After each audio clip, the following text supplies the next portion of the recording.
Hello my dear students, कैसी चल रही बोर्ड्स की तैयारी? प्री बोर्ड्स खत्म हुए, कैसे हुए ये जरूर बताना मुझे, ठीक है? और क्या उसमें प्रॉब्लम्स आई? चलो, आज मैं आपके लिए लेकर आई हूँ फुटप्रिंट्स विदाउट फीट का वन शॉट। कोशिश करेंगे 1.5 आवर में इस पूरे वन शॉट को फिनिश करने की। चलिए, मैं पहले आपको बताती हूँ कौन कौन से चैप्टर्स हैं आपके इस बुक में। So, A Triumph of Surgery, The Thief Story, The Midnight Visitor, A Question of Trust, Footprints Without Feet, The Making of a Scientist, The Necklace, Bholi, and The Book That Saved the Earth. Right? So, सबसे पहले start करते हैं A Triumph of Surgery से. So, Triumph of Surgery was written by James Herriot. सारे chapters के आपको जो authors के नाम हैं वो जरूर करने हैं। अब तक मैंने आपको शेयर कर दी है फर्स्ट फ्लाइट से पहले आपकी जो बुक है उसके पूरा वन शॉट, आपके सिलेबस का पूरा आपको डिटेल्ड में बाइफिकेशन और आपकी पोएम्स का भी सारा वन शॉट मैंने शेयर कर दिया है, ठीक है? उनको जाके जरूर कर लेना, डिस्क्रिप्शन में मैं सबके लिंक्स आपको शेयर कर दूंगी। चलिए, so James Herriot, he's a veterinary surgeon here and he proves to be a capable doctor and a wise individual, right? He is an animal lover and a caring guardian also.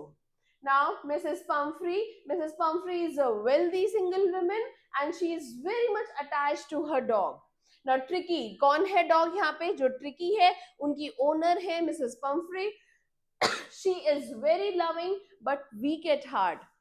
वो अपने dog को परेशानी में नहीं देख सकती हैं, वो उसके ऊपर बहुत एक्स्ट्रावेगेंटली खर्चा करती हैं, राइट? ट्रिकी जो एक लेजी और फैट डॉग है और उसको खाना बहुत पसंद है। He is very fond of his owner. इनका दोनों का, मिसेस पम्फ्री और ट्रिकी का, बड़ा प्यारा सा एक रिलेशन है। He turns out to be energetic and lively after recovering from his illness. अपनी बीमारी से उठने के बाद, रिकवर होने के बाद वो बहुत फ्रेश फील कर रहा है, काफी एनर्जेटिक फील करता है। Right now Harriet received the expected call. Harriet जो थे, जो डॉक्टर थे जेम्स हैरियट, उनको उनकी एक्सपेक्टेड कॉल मिलती है। क्या एक्सपेक्ट कर रहे थे वो अपनी कॉल से?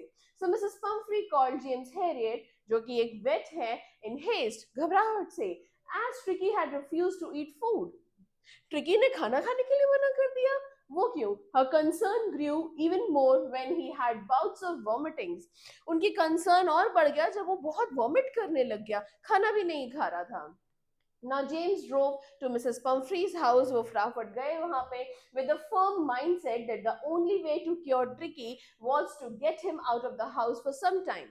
वो ये सोच के ही गए थे कि वहां से उसको, ट्रिकी को हटाना ही उसके लिए सबसे बड़ा ट्रीटमेंट होगा, क्योंकि उसको वो बहुत ज्यादा फीड करती हैं। उसको उस घर से मैं हटाऊंगा तो ही वो अपनी प्रॉपर डाइट पे आ पाएगा। He suggested to Mrs. Pumphrey to hospitalize him for a fortnight. वो सजेस्ट करते हैं कि इसको फोर्टनाइट यानी कि 15 डेज के लिए या 14 डेज के लिए हॉस्पिटल में एडमिट करना पड़ेगा, ऑब्जर्वेशन में रखना पड़ेगा, so that the proper treatment can follow, proper treatment हो पाए उसका। ना although it broke Mrs Pumphrey's heart. क्यों उनका दिल टूटा? क्योंकि उनको ट्रिकी से 15 दिन के लिए दूर रहना पड़ेगा, उसको हॉस्पिटल में एडमिट कर रहे हैं। Now she allowed James to take Tricky along with him to his surgery. उन्होंने फिर भी बड़े भारी दिल से अलाउ कर दिया, जस्ट बिकॉज वो चाहती थी कि ट्रिकी ठीक हो जाए, तो उन्होंने अलाउ किया कि ठीक है, आप इसको ले जाइए और वहां पे हॉस्पिटल में एडमिट कर दीजिए। He carried the dog wrapped in a blanket to his car. वो उसको कैरी करके और ब्लैंकेट में रैप करके अपनी कार में ले गए। And all the house helpers started to get together the blankets, rugs, bowls, coats, जो भी ट्रिकी की रोज की चीजें थी, क्योंकि मैंने कहा ना आपको बहुत एक्स्ट्रावेगेंट उसके ऊपर खर्चा होता था, तो जो भी सारी चीजें थी, सारे घर के हेल्पर्स लग गए कि ट्रिकी हॉस्पिटल जा रहा है तो उसका जो भी सामान है, उसको किसी चीज की कमी ना हो, वो सब पैक कर दो वहां पे लिए। So they thought Tricky might need during his hospitalization, क्योंकि उन्हें पता था कि ट्रिकी को जरूरत पड़ सकती है। James started to drive off as he knew that this car could not carry so many things. उसका सामान आए जा रहा था, लेकिन जेम्स हैरियट ने क्या किया, उन्होंने धीरे धीरे कार चलानी शुरू कर दी थी, क्योंकि उन्हें पता था कि जैसे स्पीड से सामान अंदर से बाहर आ रहा है, उनकी कार ही छोटी पड़ जाएगी, उनकी कार में इतना सामान नहीं आ पाएगा. All that Mrs. Pumphrey managed to put were a few of his coats. तो वो क्या मैनेज कर पाई, उसके कोट्स तो उन्होंने फिर भी पैक कर ही दिए थे. Now Tricky left for the hospital, leaving his caretakers behind in tears. So पीछे जितने भी लोग थे सब बहुत टीयर्स में थे, दुख में थे, और ट्रिकी हॉस्पिटल चला गया. Now Tricky's stay and recovery at the hospital, वो कैसे रहा? Tricky lay motionless on the bed that the vet made for him on the first day. जब उसने उसका बेड बनाया ट्रिकी का, तो वो पूरा दिन वहां पे मोशनलेस, हिला भी नहीं, because he was not feeling well. वो वहां पे सारा दिन लेटा रहा. He was put on a water diet for almost 2 days. Right? Even the household dogs didn't bother him, as he seemed uninterested in anything. जब वहां पे बाकी डॉग्स थे ना, उन्होंने भी उसको परेशान नहीं किया, क्योंकि उनको लग रहा था कि ये तो किसी भी चीज में इंटरेस्ट नहीं ले रहा है, he is just lying down in a corner in his bed. तो वो उन्होंने भी परेशान नहीं किया. डॉक्टर ने उसको 2 दिन तक सिर्फ लिक्विड डाइट पे रखा. After 2 days he started responding a bit. जब 2 दिन तक कुछ नहीं खाने को दिया, तब जाके कुछ उसको अच्छा फील होने लगा, और तब वो थोड़ा रिस्पॉन्ड करने लगा. ऑन द फॉलोइंग डे ही विम्पर्ड, ट्रॉटेड. तो उसने थोड़ा सा मोशन में आना शुरू किया, थोड़ा बहुत चलना, इधर उधर जाना, ऑब्जर्व करना, and join the hound in the garden. और जो गार्डन में बाकी डॉग्स थे, ग्रुप था, उनको भी ज्वाइन करके गया और वहां पे खेलना शुरू किया. Later on the third day he ran with enthusiasm. पूरी खुश होके, पूरी एनर्जी के साथ थर्ड डे उसने भागना भी शुरू कर दिया. When the food was served, he also gulped down the extra food that was put out for him. जो भी extra food भी डाल रहे थे, वो भी उसने सब खा लिया.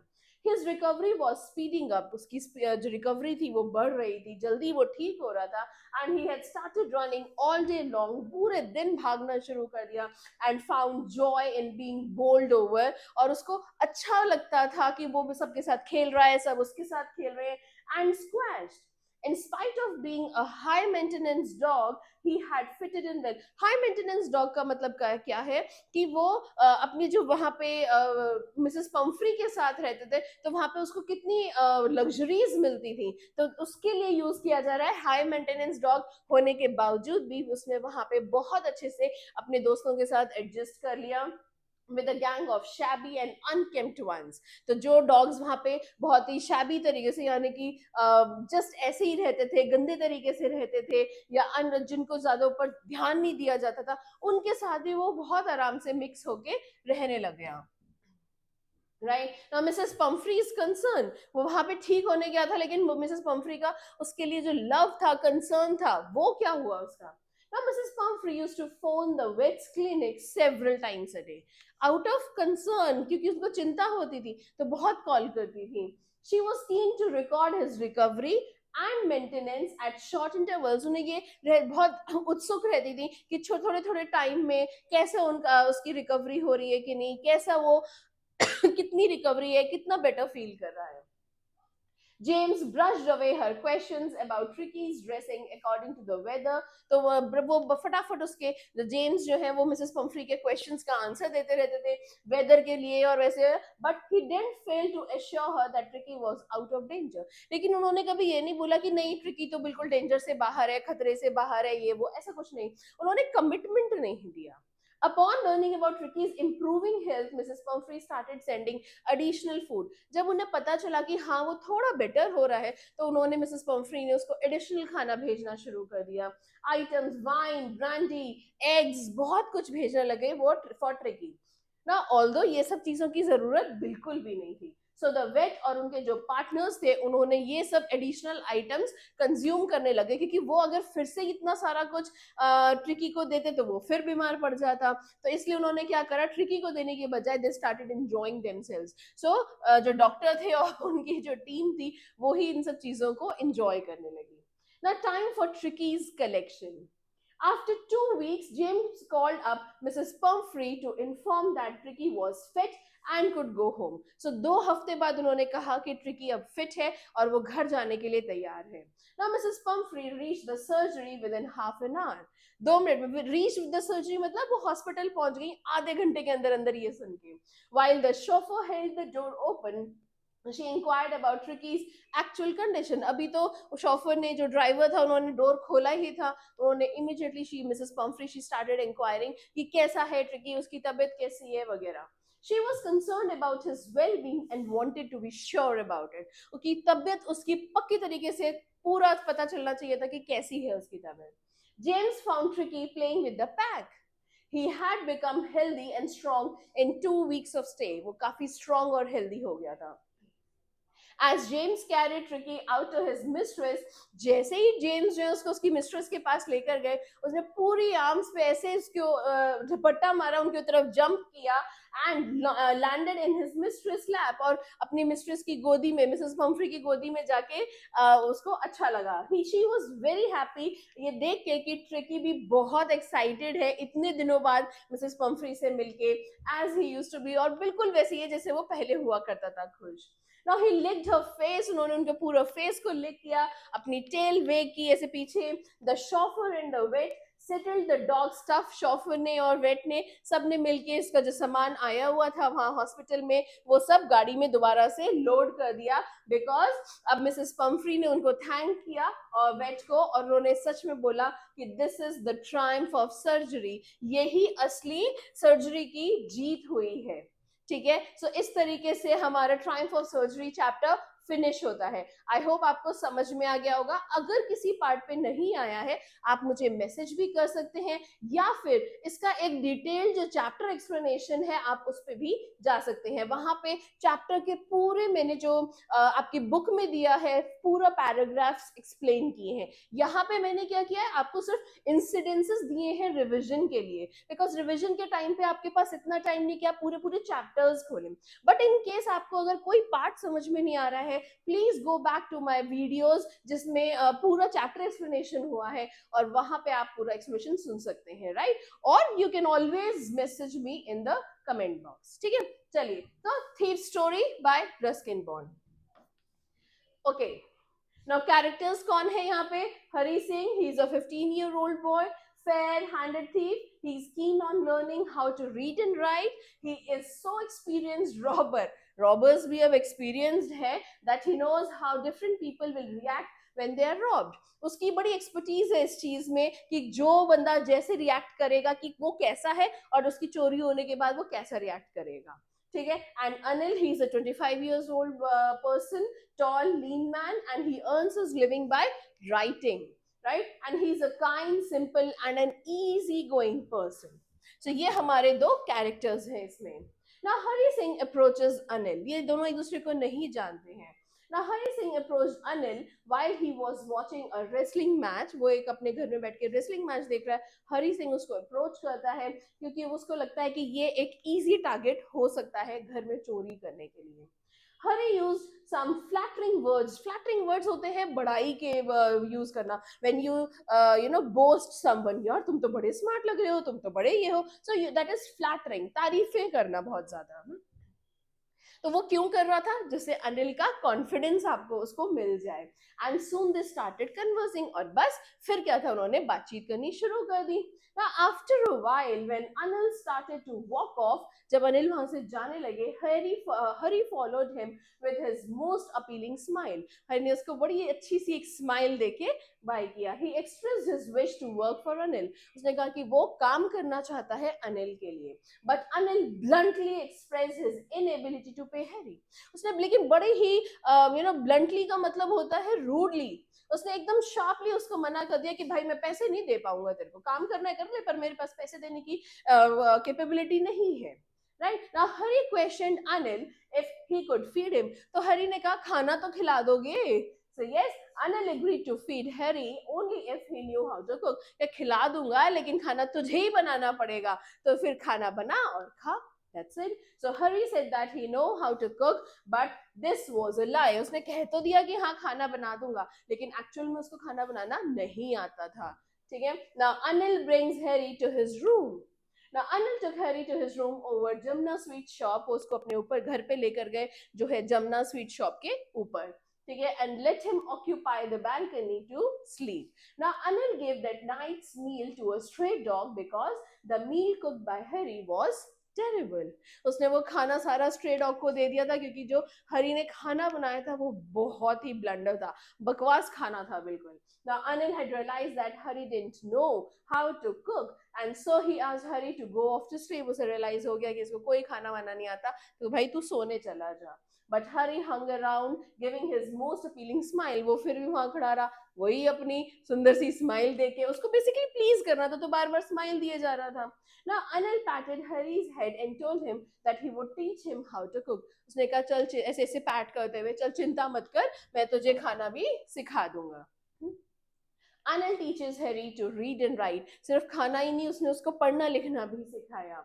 Anil taught Harry to write his name and promised to teach him how to write whole sentences and to add numbers eventually. उसने पहले उसको उसका नाम लिखना सिखाया, फिर उसने कहा कि मैं तुझे sentences लिखना और पढ़ना दोनों सिखाऊंगा, कुछ numbers add करना भी सिखाता चलाऊंगा धीरे धीरे.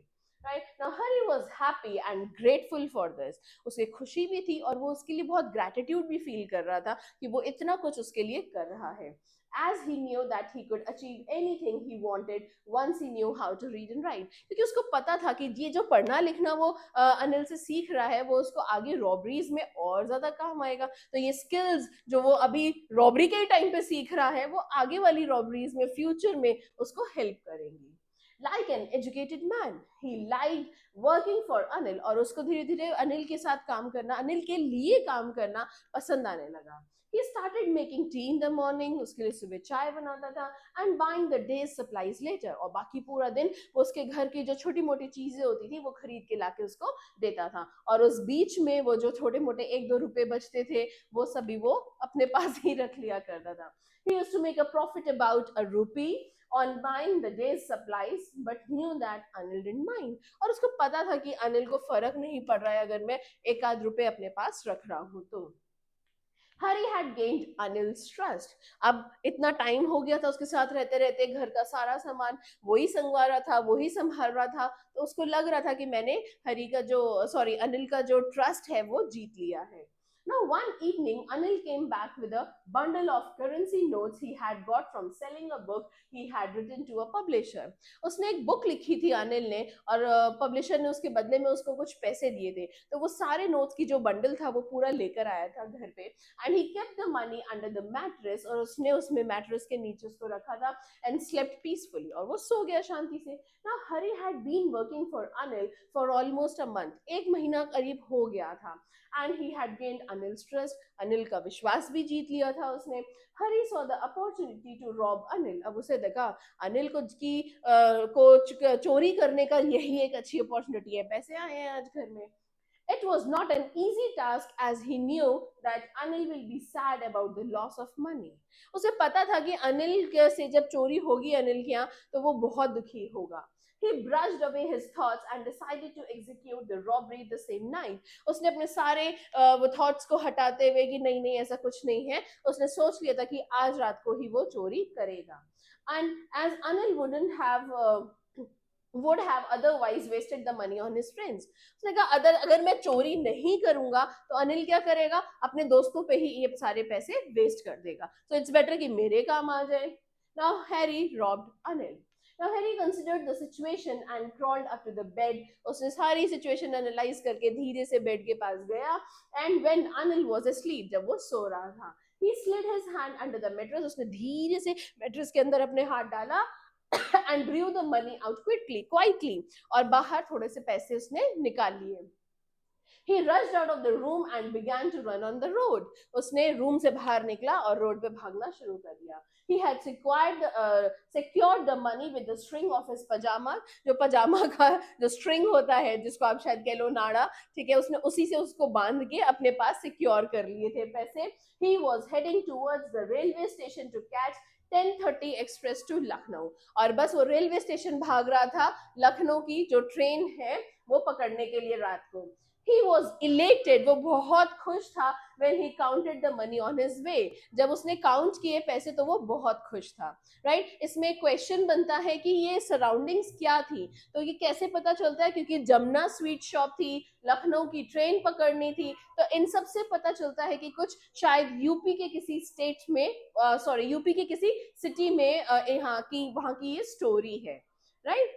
चलिए, सो नेक्स्ट आता है Harry didn't board the train. Station पहुंच गया, 10:30 की ट्रेन थी, पूरी प्लानिंग थी, फिर भी उसने ट्रेन नहीं पकड़ी। Why? So he reached the station just when the train was about to pick up speed. वो वहां पहुंचा जब ट्रेन धीरे धीरे चलनी शुरू हो गई थी, लेकिन बस स्पीड पकड़ने ही वाली थी। He couldn't have managed to get into one of the carriages, but something unexplainable stopped him. वो पकड़ ही लेता ट्रेन, लेकिन कुछ ऐसा हुआ कि वो रुक गया और बोर्ड नहीं कर पाया train. He was left behind on the station, और वो वहीं स्टेशन पे खड़ा ही रह गया। He decided to leave the station and thought while walking through the bazaar about how would Anil feel when he would come to know about the theft. और वो ये सोचने लगा कि कैसा लगेगा अनिल को जब उसको चोरी के बारे में पता चलेगा।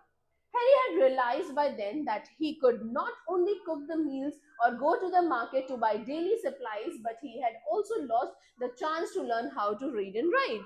उसको लगा कि ये डेली का सामान ले जाना, पैसे एक एक रुपए का रोज का कमाना, ये सब तो छूट ही जाएगा, लेकिन जो सबसे इम्पोर्टेंट चीज है, जो पढ़ना और सीखना है, लर्न करना सीख रहा था वो सब भी छूट जाएगा।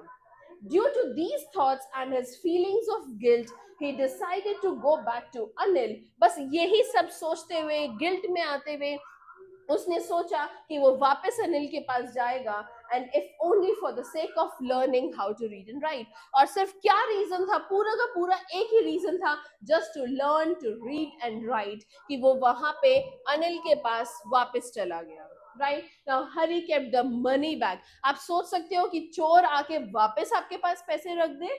Harry hurry towards the room, वो वापस भागा रूम की तरफ, उसने डोर खोला कॉशियसली, बहुत आराम से, जिससे कि अनिल उठ ना जाए, और उसने he quickly took out the currency notes, जो अब थोड़े से बारिश में भीगने की वजह से गीले हो गए थे, थोड़े डैम्प हो गए थे। And he crept up to the bed, वो धीरे से वापस बेड के पास गया और वो सारे नोट्स को उसने वही मैट्रेस के नीचे रख दिया। Now after that he went off to sleep in the balcony, और फिर वो बालकनी में सोने दोबारा चला गया। The last incident, Anil reacted normally in the morning. Wow! So Hari woke up late in the morning. वो late उठा सुबह. He found that Anil had already prepared tea. उसने कहा अनिल तो already चाय वाय बना लिया है। Anil gave a 50 rupee note to Hari, और उसने एक हरी को सुबह ही 50 का नोट निकाल के दिया, telling him that he had earned some money, और उसको बताया कि कुछ पैसे कल के उन्हें कमाए थे, एक बुक लिखी थी, पब्लिशर ने कुछ पैसे दिए थे, तो and now he would pay him regularly, और अब मैं तुम्हें हर महीने पैसे दिया करूंगा। हरी वॉज मोटिवेटेड, उसे और अच्छा लगा, but he could make out that Anil knew everything though he didn't say anything to him about it. लेकिन उसको पता चल गया था कि हरी को ये he could make out कि अनिल को रात का इंसिडेंस समझ में आ गया है, हालांकि वो कुछ कह नहीं रहा है, कुछ डांट नहीं रहा है, कुछ रिएक्ट नहीं कर रहा है, बट ऐसा नहीं है कि उसको पता नहीं है कि रात को क्या हुआ है, ठीक है। सो ये थी थीफ स्टोरी। करें अब अपना third chapter. So the midnight visitor by Robert Arthur. Midnight visitor के कैरेक्टर्स कौन है? Ozibil. So he is a secret agent who does not look like one at all. वो बिल्कुल भी secret agent जैसा नहीं लगता, क्यों? Because but shows great presence of mind to outwit another secret agent. लेकिन उसका presence of mind बहुत है। वो लगता क्यों नहीं है? क्योंकि बहुत ही वो एक fat amiable person है, ठीक है। इसलिए उसके जो looks है वो वैसे नहीं है कि वो बहुत ही एक secret agent लगता है। But he is really sharp by brain. दूसरे को outrage करना उसको बहुत आराम से आता है। और फाउलर कौन है? He is a young and romantic writer who is looking for some excitement in the company of a secret agent like Ozibil. वो ये देख रहा है कि कुछ तो अच्छी कंपनी मिले, Ozibil जैसी कंपनी में वो कुछ बहुत एक्साइटेड लिखना चाहता है, ठीक है। देन मैक्स कौन है? He is a rival secret agent, so Ozibil एक एजेंट और उसका जो राइवल एजेंट है ये, who is fooled by Ozibil and falls to his death, क्योंकि ये Ozibil इसको मूर्ख बनाने में सफल होता है और ये अपनी डेथ इसकी हो जाती है, ठीक है। सो ये थे Ozibil और मैक्स। चलिए, so Ausible, okay. So this is the first paragraph, meeting of secret agent Ausible and writer Fowler. Now Ausible was a smart secret agent. Ausible एक smart secret agent है, but did not look like one. लेकिन वो लगता नहीं है, क्यों? Being short and very fat, क्योंकि वो बहुत, उसका ये उसका appearance है, तो वो fat है और बहुत छोटी सी हाइट का है. Now Fowler was a young writer. Fowler कौन है? वो एक young writer है who wanted to write about Ausible and so spent an evening with him. और इसीलिए वो चाहता था कि वो उनके साथ एक इवनिंग स्पेंड करे. Now Fowler was feeling disappointed so far. फॉलोर बड़ा डिसअपॉइंटेड, दुखी सा फील कर रहा था. क्यों? क्योंकि वो सोच रहा था कि वो कुछ एक्साइटिंग लिखेगा, लेकिन जब वो ऑजिबल से मिले तो ऑजिबल तो एक सीक्रेट एजेंट जैसा ही नहीं लग रहा था. ठीक है, तो उसे लगा कि मुझे कुछ एक्साइटिंग हैपनिंग आज मिले नहीं पाएगा लिखने के लिए. And that is why he was disappointed, as he could not find any characteristic of a secret agent in Ausable. Another secret agent Max seen with a pistol. अब Max की entry होती है पिस्टल के साथ. ठीक है. Now when both Ausible and Fowler entered Ausible's hotel room, another secret agent named Max, ठीक है, मैक्स की एंट्री होती है, who was waiting in the room with an automatic pistol pointed at them. तो जब जैसे ही ऑजिबल और फाउलर ने गेट खोला होटल का, अंदर पहले से कौन वेट कर रहा था? मैक्स वेट कर रहा था, who is a rival secret agent, जो दूसरी पार्टी का सीक्रेट एजेंट है, and he was waiting with a pistol there, इनकी तरफ ही पॉइंट करके. Now Max was there because he had come to know that, उसको पता था कि ऑजिबल को यहाँ पे कुछ मिलने वाला है, कोई इंपॉर्टेंट रिपोर्ट मिलने वाली है about some missiles that night, और वही उससे वो पेपर्स लेने मैक्स वहां पहले से पहुंचा हुआ था. Now Max threatened to shoot if Ausible tried to act smart. Max ने कह दिया, अगर ज्यादा स्मार्ट बनने की कोशिश की तो मैं शूट कर दूंगा, because Max was already having a pistol. Now Ausible confuses Max. Ausible ने इतनी प्यारी स्टोरी बनाई कि वो पूरा उसने मैक्स को कंफ्यूज ही कर दिया. क्या स्टोरी थी? To ensure the report's safety as well as his own and the writer's safety, Ausible invented a story about anybody entering his room easily through a balcony just below the window in his room. उसने कहा कि यार, उसने एक story बनाई अपनी और report को बचाने के लिए कि यार अच्छा, थोड़े दिन पहले भी ना यहाँ बालकनी से कोई क्लाइंब करके आ गया था, जैसे तुम आज आ गई हो, और मैंने मना किया था, यहाँ पे कंप्लेन भी किया था, उन्होंने कहा था कि हम कुछ करेंगे, लेकिन लगता है कुछ किया नहीं, क्योंकि तुम भी बालकनी से अंदर आ गए हो. तो ऐसे उसने सुझाया कि यहाँ से भागने का भी रास्ता है, क्योंकि अगर कोई अंदर आ सकता है तो बाहर भी जा सकता है. तो उसने यहाँ से का एक रास्ता उसको बातों बातों में स्टोरी बनाते हुए बताया. Now, if anybody climbed out from the window, he could fall to his death as the room was on the 6th floor. अब कोई भी अगर वहां से उतरता, ठीक है, तो बालकनी तो कोई थी नहीं, तो उसे पता था कि 6th फ्लोर से नीचे अगर कोई उतरेगा तो ऑफ कोर्स उसकी डेथ ही होनी है. However, Max told them that he had entered the room through the door using a pass key. हालांकि उसने मैक्स को ने बता दिया था कि मैं कोई बालकनी वगैरह से नहीं आया हूँ, मैं तो पास की यूज करके आया हूँ, क्योंकि उसने कहा अगर तुमने पहले बताया था तो मैं वहीं से आ जाता, बट वहां से कैसे आता, वो तो कोई था ही नहीं. ये तो ऑजिबल ने एक स्टोरी बनाई थी. ठीक है.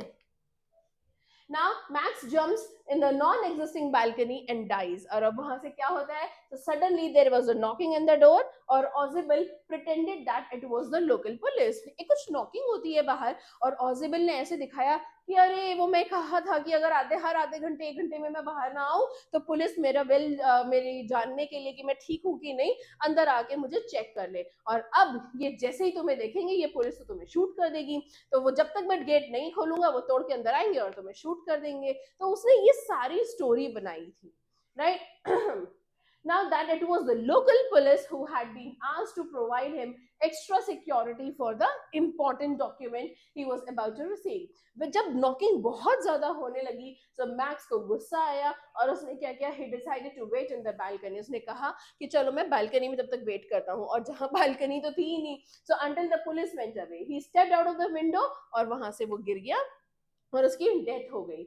When the door opened तो उसमें कोई पुलिस नहीं थी, रादर उसने अंदर आने से पहले ऑजिबल ने अपने और फाउलर के लिए कुछ ड्रिंक्स ऑर्डर किया था, तो वेटर था जो उसको अंदर आना था उसको ऑर्डर को देने के लिए. ठीक है, लेकिन ऑजिबल ने सारी स्टोरी अंदर बैठे बैठे उसको पुलिस में कन्वर्ट कर दिया. ठीक है, which Ausible had ordered to be delivered to his room when he had returned to the hotel. तो ब्यूटीफुल स्टोरी. चलिए नेक्स्ट हम आते हैं a question of trust by Victor Canning.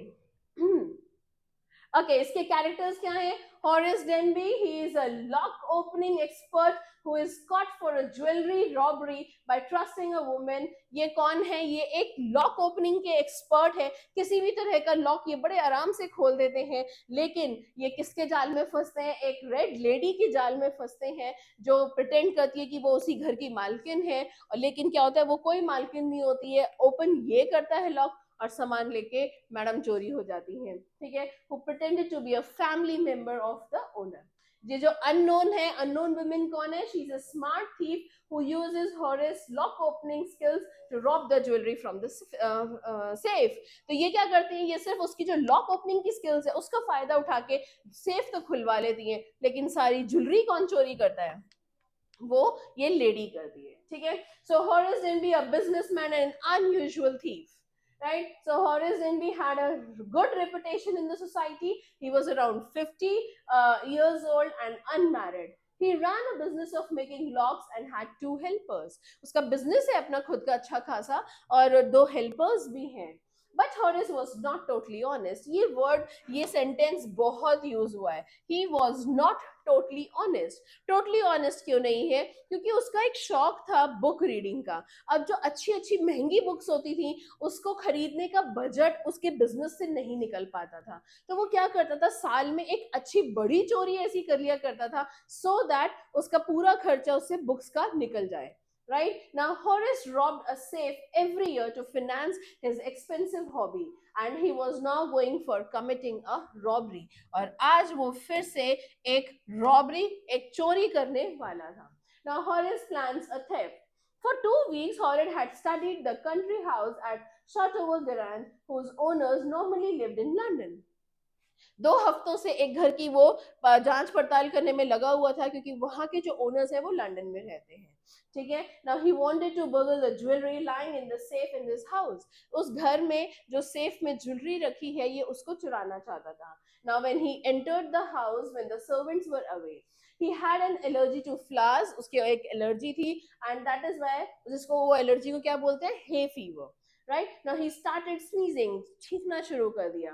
Then he heard a lady's voice। उसको एक lady की कुछ आवाज आई। She told him a cure for the sneeze। उसने बताया कि ये अगर आप कर लोगे तो इतनी छींकें आपको नहीं आएंगी। Now Horace meets a young and pretty lady। तो वो आवाज किसकी थी? वो आवाज उसी young और pretty lady की थी।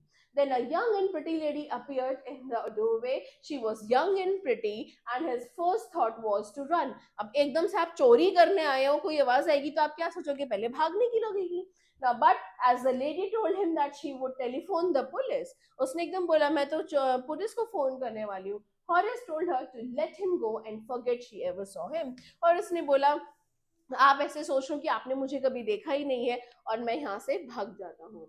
Now, lady's condition for Horace freedom। Horace को की फ्रीडम के लिए लेडी एक कंडीशन लगाती है। वो क्या कंडीशन थी? The lady put one condition for letting Horace go। कि एक ही शर्त है जिसमें मैं आपको जाने दूंगी। She told him that she had promised her husband to take her jewels to the bank। उसने कहा कि जाने से पहले मैंने अपने हस्बैंड को प्रॉमिस किया था कि मैं ये सारी ज्वेलरी बैंक में रख के जाऊंगी, लेकिन मैं नहीं रख के गई। Now she had, however, left the jewelry in the safe only। Now as she wanted to wear the jewels in the party that night, अब और आज मुझे शाम को हो पार्टी में ये ज्वेलरी पहननी है। She came down to get them। और मैं यहाँ उन्हीं को लेने आई हूँ, but had forgotten कि नंबर क्या था सेफ का। ठीक है, सो शी नीडेड कि मेरे को तुम्हारी हेल्प चाहिए, तुम क्या अपनी स्किल से उसके नंबर को खोल सकते हो, इसकी सेफ के लॉक को तोड़ सकते हो क्या? सो Horace opened the safe for her and handed over the jewelry। तो वो कंडीशन मान गया कि ठीक है मैं ये खोल देता हूँ, आपकी ज्वेलरी आपको दे देता हूँ, और फिर आप मुझे जाने देना। उसने कहा हाँ मैं पुलिस को नहीं बताऊंगी, तुम चले जाना। ठीक है, ये सब उस लेडी की कहानियां थी बनाई हुई। सो हॉरेस गॉट अरेस्टेड। अब इस बात पे जब उसकी कंडीशन उसने मान ली, फिर क्यों अरेस्ट किया? So after 2 days a policeman arrested him for the jewel robbery at Chateau Grand। उसको वहां पे उस रॉबरी के लिए जो है अरेस्ट कर लिया गया। जो रॉबरी उसने की ही नहीं थी, वो तो वहां से भाग गया था लॉक खोल के बस। Now Horace's fingerprints were found all over the room। वैसे वो बहुत प्रिकॉशन लेता था, हर जगह हमेशा ग्लव्स पहनता था, लेकिन उस दिन वहां फाइनली उसने ग्लव्स उतार दिए थे टू ऑफर अ सिगरेट, कुछ ऑफर करने के लिए लेडी को, और बस उसके बाद उसने लॉक खोल दिया था तो उसके फिंगरप्रिंट्स मिल गए वहां पे. He told the police that the lady of the house had told him to open the house safe. उसने कहा भी बल्कि कि मुझे तो जो ओनर थी उन्होंने ही कहा था खोलने के लिए, but the actual lady was 60-year-old woman. कोई 50-50 वाली नहीं थी, कोई वो यंग लेडी नहीं थी, ये तो एक जो असली में जो ओनर थी वो तो 60-year-old लेडी थी. She said that horror story was nonsense, और उसने ये बयान भी दिया कि ये तो सारी स्टोरी कोई नॉनसेंस है, मैं तो वहां गई भी नहीं हूँ. Then Horace realized that the pretty young woman was also a jewel thief who had used his skill to steal the jewels. तब उसको समझ में आया कि वो लेडी जो थी वो भी एक ज्वेलरी चोरी करने वाली ही थी, और वो वहां से मेरे ताला खोलते ही ज्वेलरी लेके भाग गई. Now Horace is now, अब Horace कौन है, वो असिस्टेंट लाइब्रेरियन है प्रिजन में, ठीक है, and he often thinks of the charming and clever young lady. उसको बार बार ख्याल आता है ये कितनी चालाक चार्मिंग लेडी थी, ठीक है. She was in the same profession as him, कि मैं भी चोर वो भी चोर थी. She had simply tricked him, लेकिन कितनी खूबसूरती से उसने उसको ट्रिक कर दिया, right. So he gets angry when anyone talks about honour among thieves, लेकिन फिर भी उसको गुस्सा आ जाता है जब कोई ये बात करता है ऑनर अमंग्स थीव्स, यानी कि चोरों में भी कुछ रूल्स होते हैं, लेकिन उस लेडी ने रूल नहीं किया माने ना, तो इसलिए जब भी उसको ये बात सुनाई देती है ऑनर अमंग्स थीव के बारे में तो हॉरेस डेनबी को गुस्सा आ जाता है. ठीक है, चलिए next chapter, footprints without feet by H.G. Wells. Okay, इसके कैरेक्टर्स कौन है? Griffin. Now he is the eccentric scientist who makes himself invisible. He does not hesitate to resort to criminal activities to remain a mystery. दूसरे कौन है? Mrs hall, जो वहां की जो उनकी आइपिंग में होटल है उसकी ओनर है. So she is the resolute but superstitious owner of the inn at आइपिंग, where जहां पे ग्रिफिन स्टे के लिए आता है. Now Mr. Jaffers, ये कौन है? ये एक बहुत ही शिद्दत से अपनी ड्यूटी निभाने वाले एक पुलिसमैन है who fails to arrest the invisible scientist. उनको ड्यूटी मिलती है लेकिन वो फेल हो जाते हैं उस इनविजिबल साइंटिस्ट को पकड़ने में, राइट. सो बॉयज, इसका कहां से शुरू होता है? बॉयज कोई फुटप्रिंट्स देखते हैं स्ट्रीट पे, बिल्कुल ऐसे कि मिट्टी में कुछ फुटप्रिंट्स बन रहे हैं. So two boys on a street in London were surprised to see fresh muddy footprints of bare feet, की नंगे पैर के कुछ निशान बन रहे हैं मिट्टी में on the steps of a house without finding who was making them. पता नहीं चल रहा था कि किसके पैरों के निशान हैं, लेकिन कुछ पैरों के निशान बन रहे हैं, right. Further on the footprints disappeared, और थोड़ी देर बाद तो वो फुटप्रिंट्स डिसअपीयर भी हो जाते हैं, खत्म हो जाते हैं. Now these footprints had been made by Griffin. ये वही ग्रिफिन साइंटिस्ट हैं जो बना रहे थे, an eccentric scientist who had discovered how to make his body transparent, क्योंकि इसने अभी अभी एक नई खोज की है जिससे अपनी बॉडी को आप ट्रांसपेरेंट कर सकते हैं. इसीलिए फुटप्रिंट्स बन रहे थे लेकिन दिख नहीं रहा था कि किसके हैं. He could only be seen by the clothes he was wearing. तो बस क्लोथ्स ऊपर से दिख रहे थे, पर जो असली बॉडी है वो नहीं दिख रही है, right. Now Griffin, a lawless person, कोई लॉज मानने वाला बंदा ये नहीं था. So he was having a criminal bent of mind and was a lawless person. So अगर आप लॉज अपने कंट्री के नहीं मानेंगे तो आप क्रिमिनल ही कहलाए जाएंगे, ठीक है. आप कानून को तोड़ रहे हैं तो फिर क्रिमिनल ही हुए. Now he set fire to his landlord's house. उसने अपने लैंडलॉर्ड के ही हाउस को आग लगा दी थी to take revenge against him for trying to evict him, क्योंकि उसके लैंडलॉर्ड ने उसको बाहर निकलने के लिए कह दिया था कि तुम पता नहीं क्या क्या करते रहते हो, बाहर निकलो यहाँ से. तो उसका बदला लेने के लिए उसने कहा ठीक है तू मुझे निकाल रहा है, मैं तेरा घर ही जला देता हूँ. उसने उसका घर ही जला दिया. Now to get away he had to remove his clothes so that he became invisible. अब उसके, क्योंकि वो नहीं चाहता था कि उसके ऊपर इल्जाम लगे उसके घर के आग लगाने का, तो उसने क्या किया? He took off his clothes, कपड़े ही उतार दिए और इनविजिबल होके वहां से भाग गया. He was a homeless wanderer in London without clothes or money during winters. उसके पास ना पैसे थे ना क्लोथ्स थे और कोई घर भी नहीं, कोई ठिकाना भी नहीं, और विंटर्स में, लंदन की विंटर्स में उसको इधर उधर भटकना पड़ रहा था, right. Okay, now escaped by Griffin. managed to escape from the two keen boys' observation and entered unseen into a big store to get warm. अब वो क्या करता है, उन लड़कों से भाग के वो एक वार्म, अपनी वार्मथ के लिए, क्योंकि इतनी ठंड है कपड़े भी नहीं पहन सकते, एक स्टोर में घुस जाता है. After the store was close at night, Griffin वहां पे कुछ कपड़े पहनता है, कुछ मीट खाता है, कॉफी लेता है रेस्टोरेंट में वहीं के, और वहीं पे क्विल्ट्स की जो पाइल्स थी, क्विल्ट्स मतलब जो रजाई होती है, ब्लैंकेट्स होते हैं, उसमें नीचे वो जाके सो गया वार्मथ लेने के लिए. He overslept. Overslept का मतलब कुछ ज्यादा ही सो गया सुबह तक. And only woke up when the shop had opened and the assistants have arrived. जब शॉप खुल भी गई, असिस्टेंट्स वहां के जो काम करते हैं वो भी आ गए, तब तक वो सोता रहा, तभी उठा मतलब. On being seen and chased by them, he again took off his clothes. अब वहां से फिर भागने के लिए तो उसने क्या करना पड़ा, फिर से उसको अपने कपड़े हटाने पड़े, so that they could not see him, जिससे कि जो लोग इसके पीछे भाग रहे थे वो उसको ना देख पाए और ये इनविजिबल हो पाए. Now Griffin at a theatrical company. Then Griffin entered. अब वहां स्टोर से निकलने के बाद वो एक थिएट्रिकल कंपनी में चला जाता है, giving items used in place, और जो भी आइटम्स वहां पे यूज हो रही थी, प्लेस वगैरह में होती हैं, उनको यूज करने लगता है. There he wore bandages to outline his face. अपने फेस की आउटलाइन बनाने के लिए उसने बैंडेजेस रोल कर लिए अपने फेस पे, ठीक है. डार्क ग्लासेस पहन लिए, एक फॉल्स नोज लगा ली, और एक बुशी साइड विस्कर्स. बुशी साइड मतलब विस्कर्स मतलब कुछ ऐसे विग्स ही पहन ली जिसमें बहुत सारे बाल इधर से लटक रहे थे. He robbed the shopkeeper of his money. उसने एक शॉपकीपर को भी लूट लिया, वहां से पैसे ले लिए, and escaped to a village from London to avoid being caught. और ये सब करने के बाद उसने लंदन छोड़ दिया और एक विलेज में भाग गया. Griffin arrives at Iping village. कौन सा विलेज था ये? एक आइपिंग विलेज था जहां पे वो पहुंचता है. नाउ ग्रिफिन बुक्ड, वहां पे एक इन मतलब एक होटल टाइप होता है जहां पे जो आपके वॉन्डरर्स होते हैं वो वहां से निकलते हुए they can stay there, right. तो वहां पे वो अपने लिए 2 रूम बुक करता है, और ये जो आइपिंग सॉरी इन था वहां पे ये मिसेस हॉल का था, ठीक है. He explain to her that he had an accident and did not want to be disturb, क्योंकि ऑलरेडी उसके इतने बैंडेजेस हो रहे थे, तो उसने एक्सप्लेन कर दिया, स्टोरी बना दी कि मेरा कुछ एक्सीडेंट वगैरह हुआ है और मेरे को कोई डिस्टर्ब ना करे, मैं यहाँ रेस्ट करना चाहता हूँ. तो Mrs Hall try to be social with him, कुछ बातचीत करना, अच्छा कैसे हुआ आपका एक्सीडेंट, और कौन कौन है फैमिली में, ऐसे करके थोड़ा फ्रेंडली होने की कोशिश कर रही थी.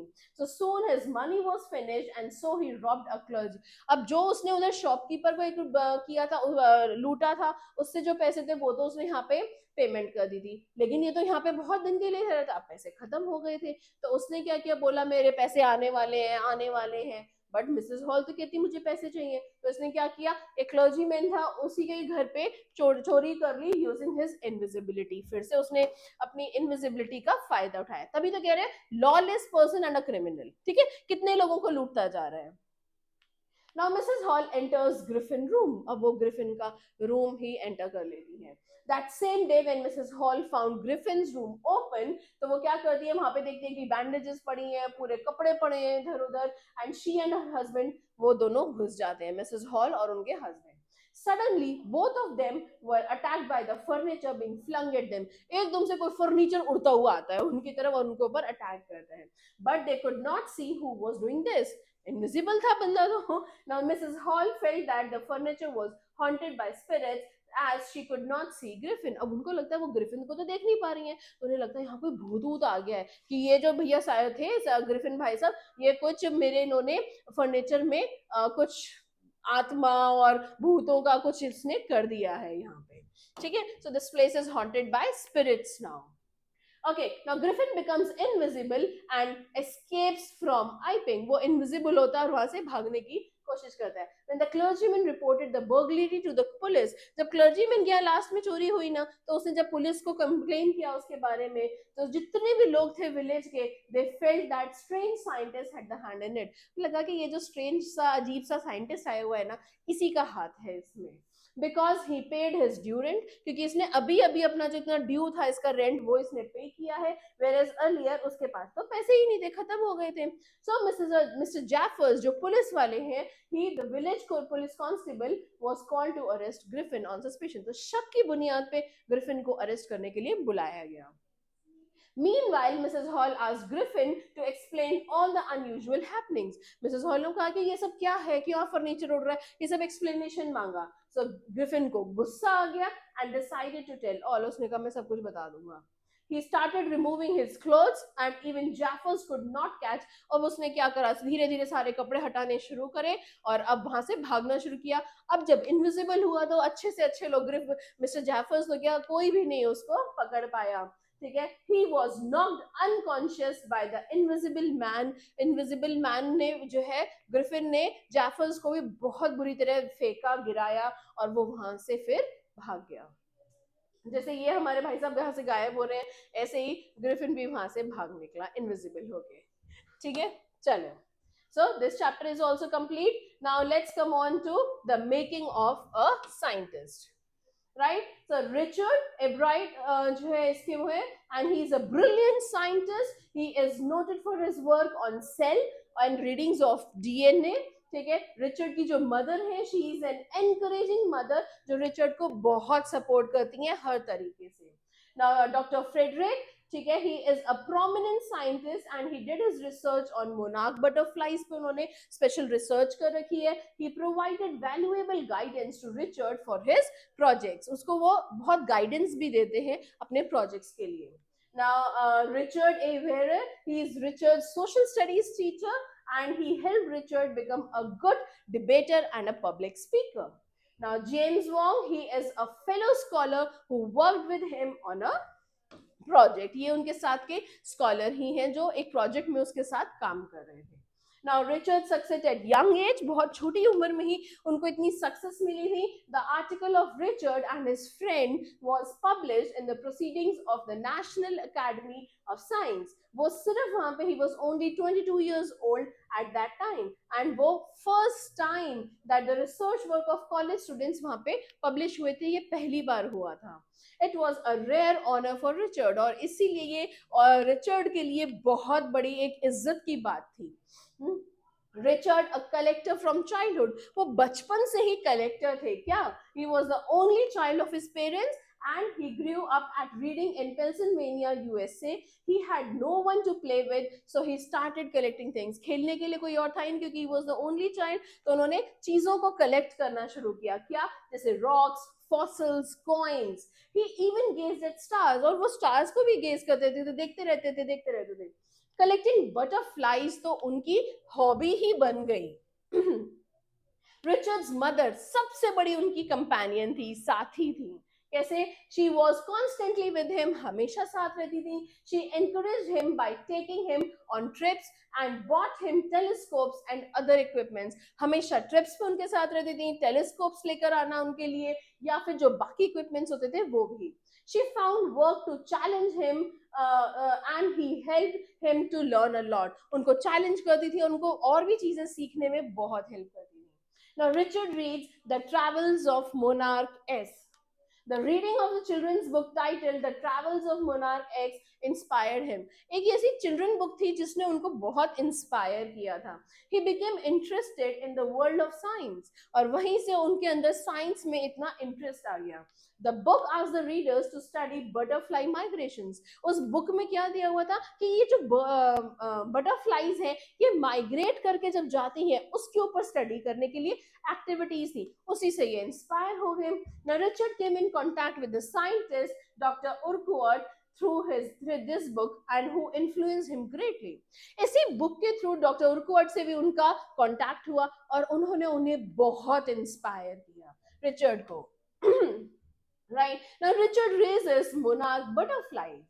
Richard decided to raise butterflies at home to study their migration pattern. उन्होंने उनको घर पे ही जो है वो कर लिया था, रेज करना शुरू कर दिया था, जिससे वो उनका माइग्रेशन जो वो करते हैं वो पैटर्न स्टडी कर सके.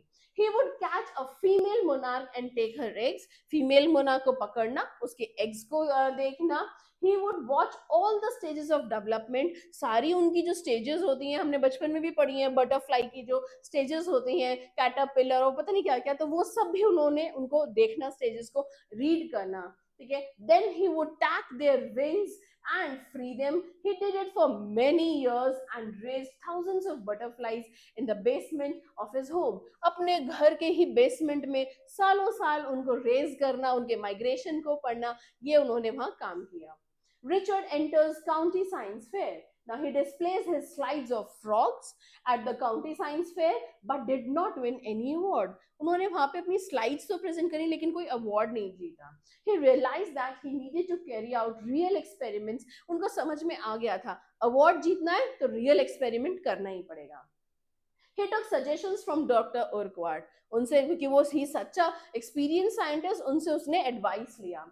As a result of his many experiments, he won many prizes at the country. उसके बाद तो बस बहुत prizes मिले and international science fair में भी उनको आने वाले सालों में बहुत prizes मिले हैं. Now Richard's 8th grade project. Ebright tried to find the cause of viral fever that kills thousands of monarch butterflies. एक वायरल फीवर था, जैसे ये जो मोनार्क बटरफ्लाइज थी ये हजारों की तादाद में मर जाती थी, तो उसका उन्होंने पूरा रीजन ढूंढने की कोशिश की. He thought that a beetle may carry the virus that causes. एक बीटल है वो ही ये वायरस कैरी करके आती है और सबको बीमार कर देती है. Now, although this was not the case, he still won a prize for this project. Exactly ये नहीं था, लेकिन फिर भी उनकी स्टडी के लिए उनको प्रोजेक्ट के लिए उनको प्राइज मिला. Now he won at County Science Fair. Now Richard experimented on Viceroy butterflies. अभी तक monarch butterflies थी, अब Viceroy पे भी उन्होंने किया. He tried to prove that Viceroys copy monarchs. कि जो ये Viceroys butterflies होती हैं, ये monarch butterflies को copy करती हैं. Now Viceroys do it to protect themselves from birds, as birds who don't eat monarchs. The project won the first prize in zoology division and overall उनको पूरे country science fair में third prize मिला. Right? Richard's discovery of a hormone. My goodness, now Richard was curious to know the reason behind 12 gold spots on a monarch pupa. कि monarch pupa के ऊपर ये जो 12 gold spots हैं, उनका क्या reason है? He and his friends built a device to prove that the spots were producing a hormone necessary for its full development. एक device उन्होंने बनाया जिससे ये पता चला कि उनकी necessary required development के लिए वो ये एक hormone इससे produce करती हैं. Okay. Now project got him first prize in the county fair and he also entered the international science and engineering fair. ठीक है, तो प्राइजेस जीतते जा रहे थे और अच्छे लेवल के फेयर्स में पार्टिसिपेट करते जा रहे थे. He got third prize for zoology in this fair. यहाँ पे भी उनको third prize मिला zoology में. Now Ebright continues his research on monarch pupa. Right? So Richard grew cells from the wings of a monarch butterfly. He further proved that cells grow into scales of wings only when they are injected with a hormone from the gold spots. Now he carried on his work at the Army Laboratory and Laboratory of US Department of Agriculture. यहाँ उन्होंने काम किया. After this freshman year at Harvard, he returned to the laboratory of the Department of Agriculture to identify जो chemical structure होता है hormone का, वो जानने के लिए उन्होंने यहाँ पढ़ाई की. Now this gave him a new idea about cell life. Cell की जो लाइफ होती है उसके बारे में उन्हें कुछ नए आइडियाज आए यहाँ पे. अब Richard research on the hormone gave him an idea. तो वो हार्मोन से पढ़ाई कर रहे थे लेकिन सेल लाइफ के ऊपर कुछ नए आइडियाज आए. Now he believed that his study could tell how cells read their DNA, and he, along with his college roommate James Wong, worked on this idea. Now then they wrote a paper explaining their theory on this DNA. Now Richard graduated with second position in the class of 1510 students and he became a graduate student researcher. He started experimenting to prove his new theory, and his theory may create new ways to prevent some types of cancer और बाकी diseases को, क्योंकि DNA का research था ये, तो cancer और जो बाकी बड़ी बीमारियां हैं उनके बारे में भी उनको स्टडी करने में ये हेल्प कर सकता था.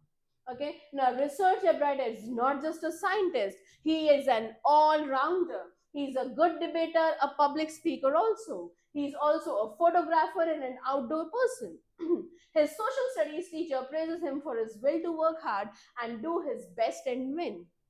Now Richard, a true scientist है. He has all the qualities that make him a true scientist. He has curiosity and first-rate person. He wants to win for the right reasons. आप चाहें तो ये पूरा उनके कैरेक्टर स्केच के बारे में भी उसमें ऐड कर सकते हैं. ठीक है. Now this is how we come to the end of this chapter. And the necklace. Okay. ये बड़ी इंटरेस्टिंग सी स्टोरी है. So characters इसमें कौन है? Matilda Loisel. She is a pretty young woman who is married to a clerk. She is dissatisfied. जो भी उसके पास है उसे वो satisfy नहीं होती है. She is always lost in her dreams of wealth and pleasure. Now M. Loisel, he is the husband of Matilda and is an extraordinary clerk. Extraordinary नहीं, सॉरी, ऑर्डिनरी से क्लर्क ही है. And he lives within his means, यानी कि अपने पास जितना पैसा है उतने ही उसके हिसाब से ही वो खर्चा करते हैं. He always tries to please his wife as he is a caring man. हमेशा अपनी वाइफ की ख्याल रखते हैं, उनकी केयर करते हैं, क्योंकि वो एक अच्छे इंसान है. Madam Forestier, she is a good friend of Matilda. She is helpful and considerate. वो बड़ी helpful हैं, बड़ी considerate हैं, यानी कि समझती हैं. She lends Matilda a necklace. वो Matilda को एक necklace देती हैं that leads to her ruin, जो बिल्कुल मतलब एक बर्बादी हो जाती है. क्या होता है? Let's go through the chapter. So Matilda Loisel and her unhappiness. Now Matilda Loisel, a middle class वो lady है, desperately wished she were wealthy. वो बहुत ज्यादा चाहती हैं कि काश वो वेल्दी होती, बहुत पैसा होता उनके पास. She was very pretty and charming, बहुत खूबसूरत है, but had the bad luck to be born into a family of clerks. लेकिन वो ये समझती हैं कि ये उनका बैड लक है कि वो एक फैमिली ऑफ क्लर्क्स में पैदा हुई है और मैरिड टू अनदर क्लर्क, और एक दूसरे ही क्लर्क से उनकी शादी हुई है जो है एम लॉइजर, उनके husband. Now her husband worked as a clerk in the office of Board of Education. Now Matilda was simple, but she was unhappy. She was so convinced that she meant to be rich that she detested her real life and spent all day dreaming and despairing about the fabulous life that she was not having. Okay, now M. Loisel brought an invitation. जो उनके husband है, he brings in an invitation of, वो किस चीज का एक invitation लाते हैं? एक fancy ball जो कि उनके boss ने organize किया है. It's like a party, evening party, ठीक है? और वो किस लिए? The Minister of Education जो उनके boss है, उन्होंने organize किया है. Now M. Loisel thought that her wife would be, वो बहुत खुश हो जाएंगी इस invitation को पढ़ के, because but लेकिन वो क्या होता है, वो invitation को पढ़ के खुश नहीं होती है. क्यों? She told her husband that she does not have a good dress to wear on that occasion and asked him to give the invitation to his friend, कि अपने friend को दे दो, मेरे पास तो dress ही नहीं है, मैं क्या पहन के चलूंगी. Her husband M. Loisel told her that she could buy a new dress. तुम एक नई dress ले लो, उनके husband ने बोला. She had saved 4,000 francs to buy a gun to join some hunting parties. उन्होंने कुछ 4,400 francs जो है वो बचा के रखे हुए थे, सेव किए थे, जिससे कि वो कोई hunting parties के लिए गन ले पाएंगे. He said that he would give that money to her for buying a new dress. So क्योंकि हमें पता है कि वो कितने caring हैं, तो उन्होंने क्या कहा कि मैं कोई बात नहीं, बाद में ले लूंगा, तुम ये पैसों से अपने लिए ड्रेस ले लो. Now Matilda gets necklace from M. Forestier. Now Matilda buys a new dress, but she was not happy. अब क्यों नहीं happy हो भाई? Her husband asked the reason for her sadness. She says that she would not go for the ball as she does not have jewelry to wear with the dress. अब वो इसलिए नहीं जाएंगे क्योंकि ड्रेस तो है पर ज्वेलरी नहीं है.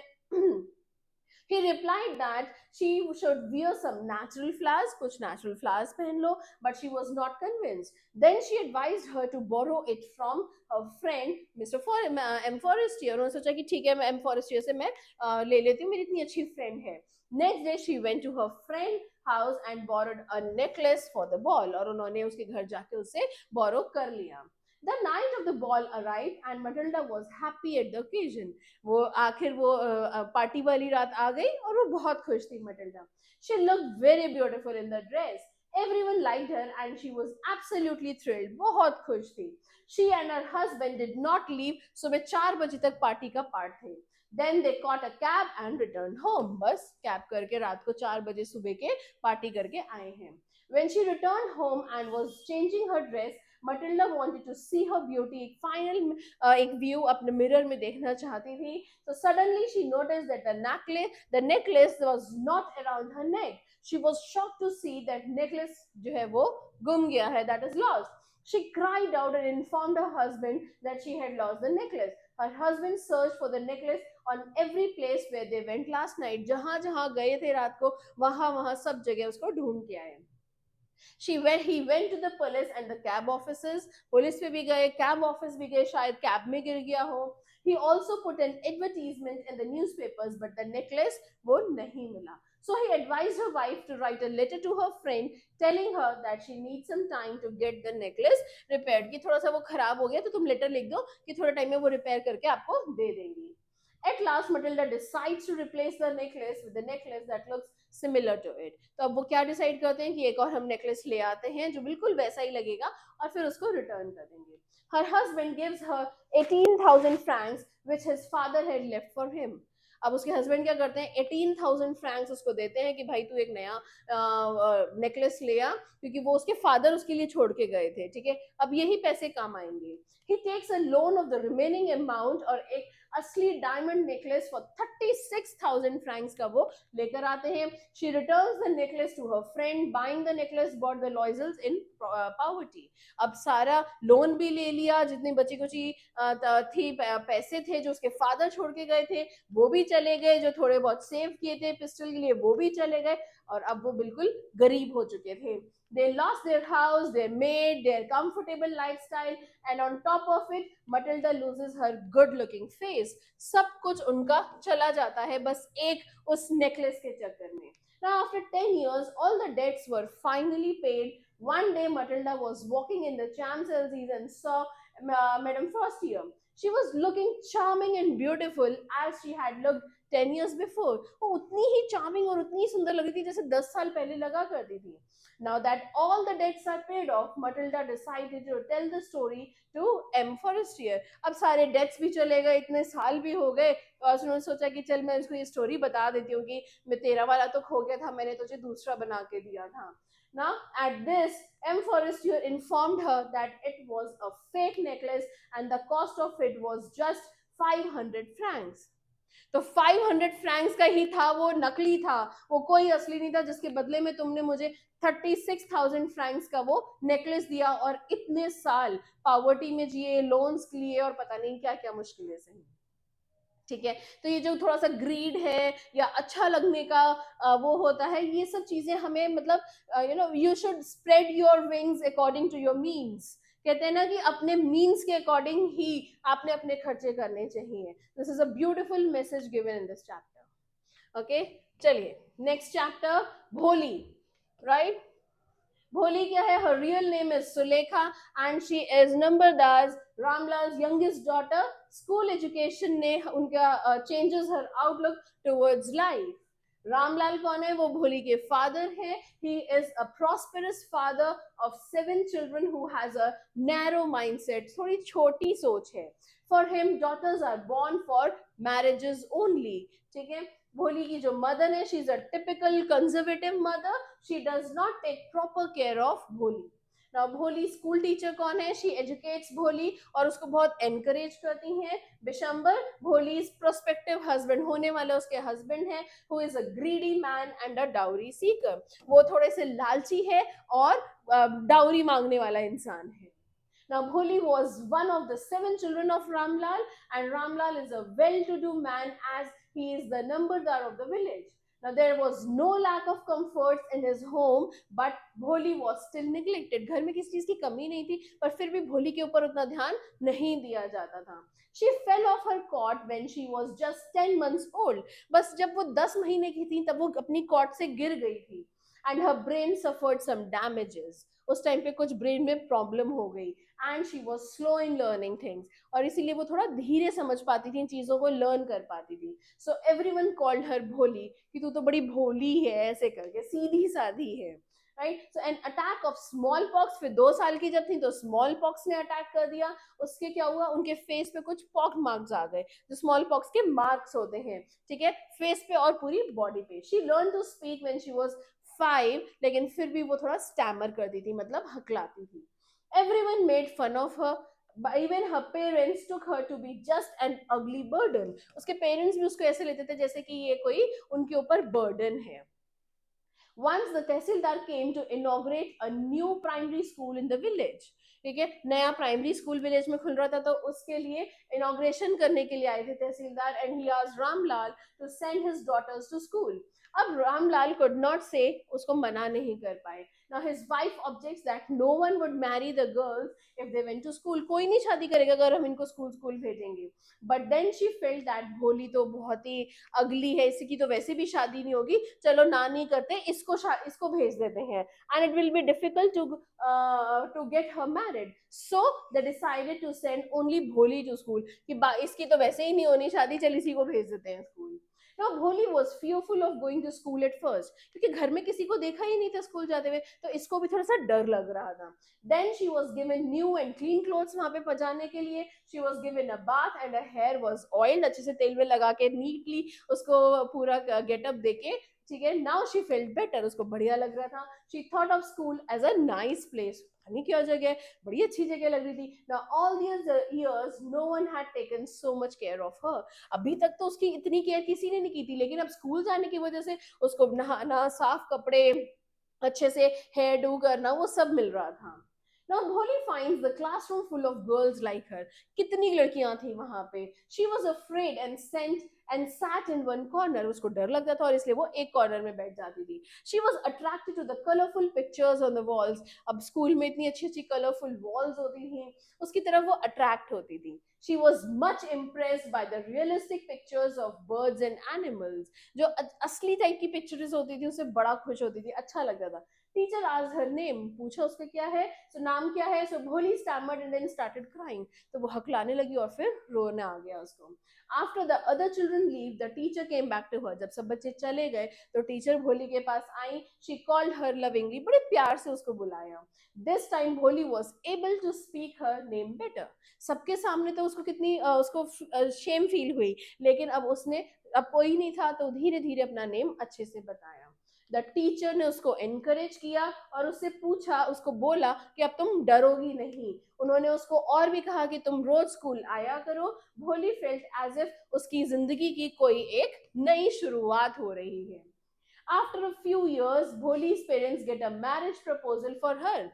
Ramlal is not very happy क्योंकि जो मैन था वो एक विडोवर था, उसकी वाइफ पहले ही मर चुकी है with grown up children और बड़े बड़े बच्चे हैं उस आदमी के.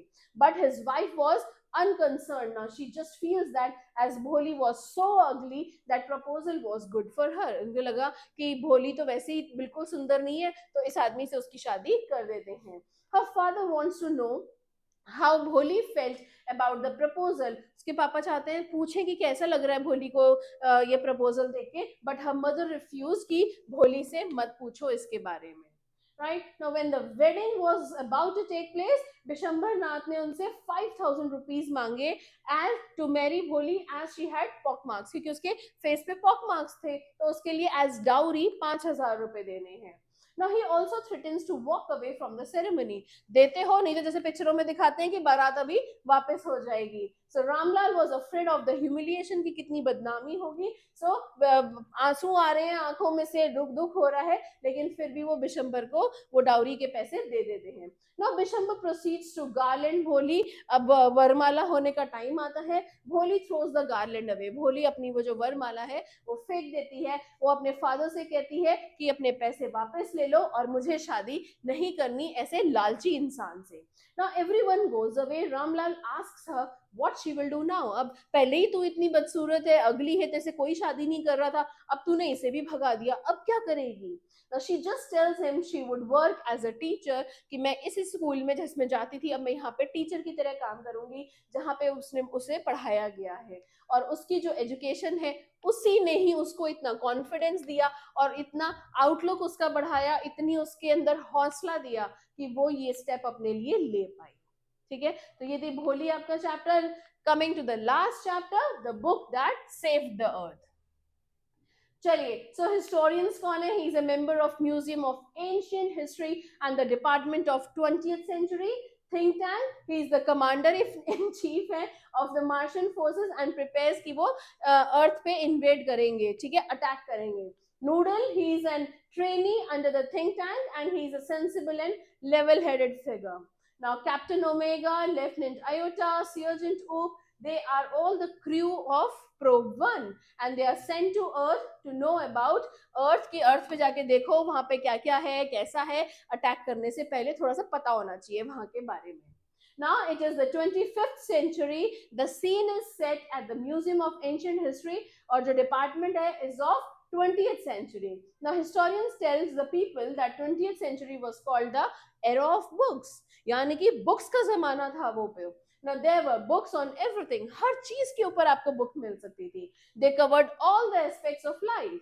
She tells that Martians, जो कौन है, people of Mars के लोगों को Martians बोलते हैं, decided to invade Earth in 2040 में हमें Earth पे attack करना है. So everyone was surprised to know that it was a book that saved the Earth. Now she turns on the projector and shows how it all happened. The ruler of Mars, वो कौन है? Mighty think tank is a proud creature whose head is full of himself. अपने ही बारे में सोचना, अपने लिए ही अपनी तारीफें सुनना, ये पसंद है उसको. He calls Earth a ridiculous planet. बकवास प्लैनेट है. He commands his trainee, वो उसको अपने जो उसका ट्रेनी है नूडल, उसको वो कमांड देता है to call the space probe that is invading the earth, कि हम अर्थ पे इन्वेड करने वाले हैं. The space probe finds itself in a Centerville public library and they are puzzled. वहां जाके वो puzzle हो जाते हैं. They are not familiar with books. तो वहां पे जो लाइब्रेरी में बुक्स रखी हैं उनको वो समझ नहीं आ रहा कि ये क्या चीजें हैं. They do not understand what are those thousands of objects. जो वो thousands of objects जो रखी हैं ये क्या हैं. ठीक है. Now Sergeant Oak thinks that the books are hats. But think tank calls them sandwiches. ये hats rats नहीं है, ये sandwiches हैं. और ऑर्डर करता है अपने क्रू को कि इसको खा के दिखाओ. The wise noodle gently suggests that they may be devices of communication. को लगता है कि यार ये कहीं कोई communication का device ना हो. Now think tank asks the probe team to listen to them. कि सुन के देखो, कोई communication का device है तो सुन के देख लो. They do not hear anything. कि इसमें से तो कोई आवाज नहीं आ रही है. Now again noodle very politely suggests that earthlings watch them. They cannot read the books and come to a conclusion that the printed lines and pictures must be some kind of code. कि इसके अंदर जो ये printed कुछ pictures हैं और कुछ लिखा हुआ है, ये कुछ code है. ठीक है, ये सोचते हैं. Now think tank asks the probe team to eat the vitamins given to them. They follow him and are able to read the books. अब वो रीड कर पा रहे हैं. The lines are about Mistress Mary and her garden to cockle shells and silver bells. Now there is a line where a dish runs away with a spoon. ठीक है, तो ये कुछ कुछ ऐसी लाइंस थी जो वो पढ़ पा रहे थे उसमें से. Now think tank thinks that the earthlings were very advanced. उनको लगता है कि जो अर्थ पे रहने वाले लोग हैं ये बहुत एडवांस हैं. They grew shells in silver. They had taught animals culture and music. He thought they were about to send cows for an invasion to the moon. He's further terrified when he is sent the picture of the fallen Humpty Dumpty. He thinks it to be his picture. उसको लगता है कि ये जो Humpty Dumpty की picture इसमें बनी है ये मेरी ही पिक्चर है और वो गिर रहे हैं वॉल से. So he cancels the invasion. He asks his probe to leave. He orders his fleet to escape to the star Alpha Centauri and evacuate Mars. बस वो तो डर के मारे वहां से सब बुला लेते हैं. उनको लगता है कि they are very smart people, earthlings, and वो वहां पे उनको नहीं invade कर सकते हैं. He wants to be as far away as possible from earthlings. So जो invasion है वो cancel हो जाता है और वो ये सोचते हैं कि हम जितना दूर रह सके इनसे उतना दूर रहेंगे. Now the historian reveals that it was Mother Goose, a book of rhymes that saved the earth. बस historians को यही लगता है कि यही वो book थी Mother Goose जिसकी वजह से हमारे ऊपर जो invasion होने वाला था वो cancel हो गया. So this is the only book that saved the earth from being invaded by Martians. Now anyway, Noodle succeeded think tank and became the head of Mars. Mars and Earth are now friends. So Earthlings had even set up a library in their capital. उनकी library, उनकी capital में जाके Earthlings ने एक library बनाई है Marsopolis. Okay, उनकी capital का नाम है Marsopolis. Now funnily, however, Martians could never gather the courage to read the book Mother Goose. तो वो कभी भी उस book को पढ़ नहीं पाए हैं मदर गूज को आज तक भी. मदर गूज को सॉरी. ठीक है, सो ये है हमारी पूरी बुक फुटप्रिंट्स विदाउट फीट का हमने कंप्लीट कर लिया है. राइट, आपको जो भी प्रॉब्लम्स हो क्विकली लिख के मुझे भेजिएगा. मेरे चैनल का नाम है renaissance coaching and please happy studying. Thank you.